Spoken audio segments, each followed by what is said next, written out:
people in the parks? Well, homeless people have to be somewhere. If we don't make a system that accommodates people who don't have a place to live, they have to be in the public realm. I think unless you can suggest something better, they have to be in the public realm. You're on 42nd Street. We have an answer to that. We have the same number of homeless people in Bryant Park today that we had when it was viewed by everyone, including yourself, as horrible in the early 1980s. What we didn't have then and we have now is 4,000 other people. So the ratio of non-homeless to homeless is 4,000 to 13 instead of 250 to 13.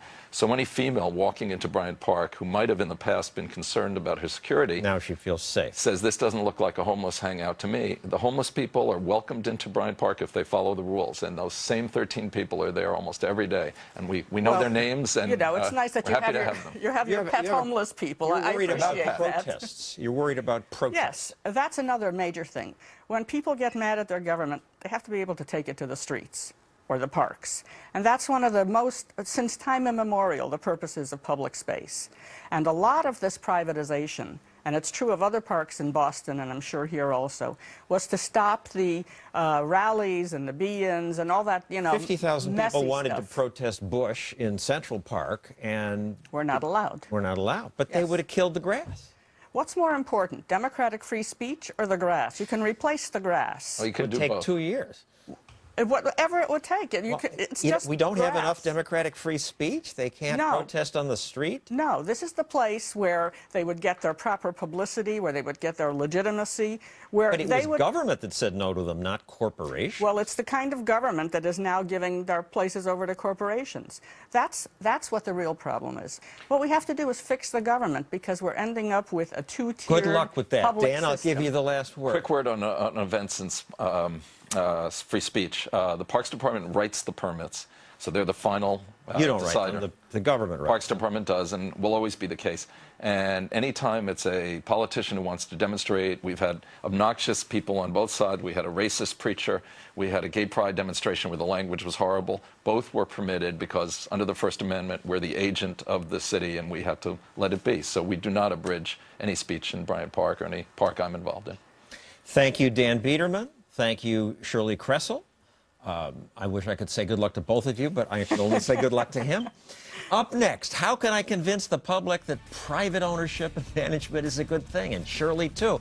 Here's a guy who talked about how great the privately run Bryant Park is. But you just said public is better. You got me there.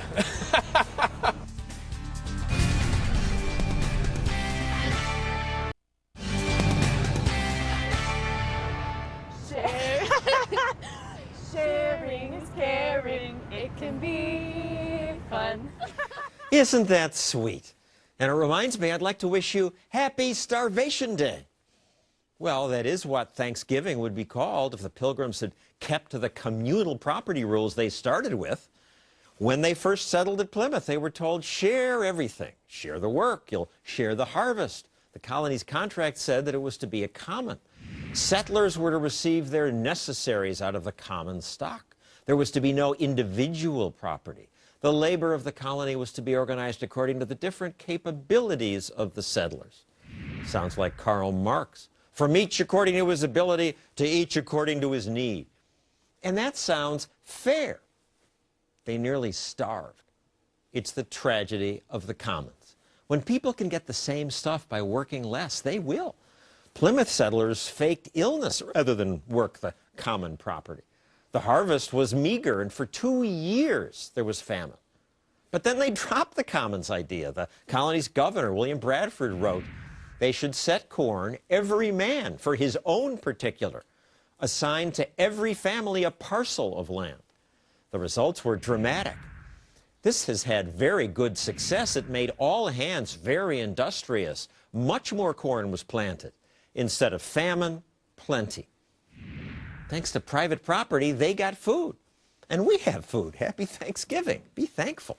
Now, if only more people realize that it's private property that allows us to have wealth, to create wealth. Some people in the privatized park understood that private ownership does good things. Private ownership or public ownership? Private. Private ownership. I think they run things a lot better than the government does. Yeah, the facilities upkeeps are better. Private. Others had to have it explained to them. But you said private was not so good. You got me there.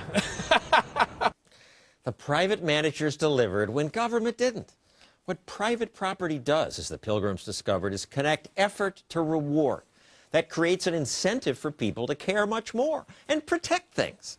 That's what's protected the elephants in Zimbabwe, the buffalo in the West, and these Atlantic salmon. It's what saved the Pilgrims. And then it made America the richest country in the history of the world. If you live in this slum in Egypt and have no deed to your property, you're stuck in poverty. But when you know that your home or your store or whatever you make is safe from confiscation, then you can borrow and take risks and invest. That gives you the power to prosper. And that's the lost lesson of Thanksgiving. So, happy Thanksgiving. Go prosper. Have a nice weekend and good night. Catch the post-show conversation and get ticket information at johnstossel.com.